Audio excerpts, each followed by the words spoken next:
Bienvenue à tous sur Alpha Service Corporation, la chaîne qui vous facilite la tâche et qui montre un autre visage de la connaissance. Aujourd'hui, nous sommes dans la série de vidéos sur le droit du travail, notamment le chapitre 3, la section 5 intitulée Formation professionnelle continue.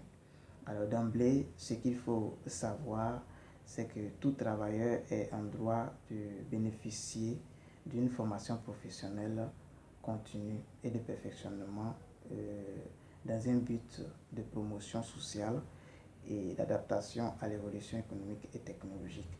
Donc cela revient à dire que tout travailleur au sein d'une entreprise a donc le droit d'effectuer, de faire une formation professionnelle pour augmenter ses capacités intellectuelles. Voilà, ça peut donc être une formation approfondie sur un domaine précis de son domaine, sur un élément précis de son domaine. Et donc, il a ce droit-là. Et le deuxième élément à souligner dans cette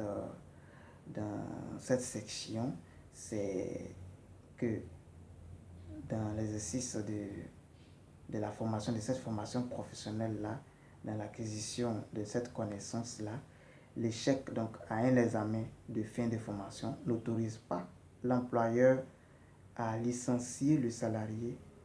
Au contraire, l'employé doit être rétabli dans dans son ancien poste et avec les avantages qu'il avait.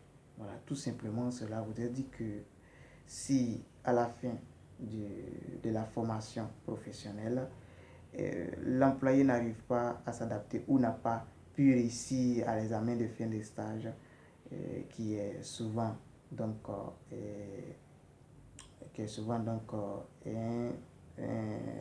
un passage obligatoire pour pouvoir donc obtenir une certification.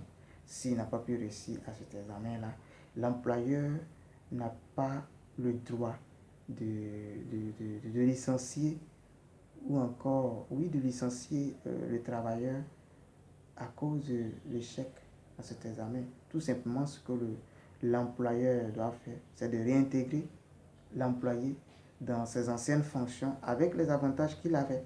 Voilà, donc c'est très important à préciser. C'est une information très importante à avoir dans le cadre donc, de la formation professionnelle. Voici ici les deux informations majeures donc, à retenir pour la section de la formation professionnelle. Nous entamons également la section 6. La section 6 qui s'intitule le congé de formation, qui part de l'article 13.26 à l'article 13.31. Alors, le congé de formation. Le congé de formation est une période de suspension d'abord du contrat de travail. Il a pour objectif de donner du temps au travailleur de suivre une formation à son initiative. Voilà, donc c'est-à-dire que le congé de formation met d'abord, ne met pas fin au contrat, mais suspend d'abord donc le contrat de travail et permet donc à l'employé d'avoir du temps pour suivre une formation professionnelle à son initiative. C'est-à-dire qu'un employé qui est dans un domaine précis, qui veut vraiment approfondir cette connaissance-là, ce domaine-là, ou qui veut se lancer dans un autre domaine qui est lié au domaine dans lequel il exerce, à son initiative personnelle, donc peut demander un congé de formation. Voilà, donc qui peut donc demander un congé de formation? Il faut savoir que pour avoir droit à un congé de formation, il faut être ancien de 3 mois au moins. Voilà, donc il faut avoir une ancienneté de 3 mois pour bénéficier d'un congé de formation. Et pour entrer, donc pour bénéficier réellement de ce congé-là, on ne se lève pas ainsi pour le faire.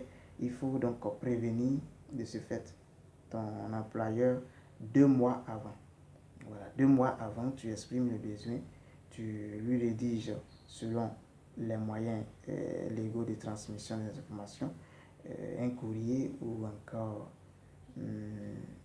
tu portes à la connaissance, voilà, je te tutoie parce que c'est encore plus pratique, à la connaissance de ton employeur de ton désir de solliciter un congé de formation.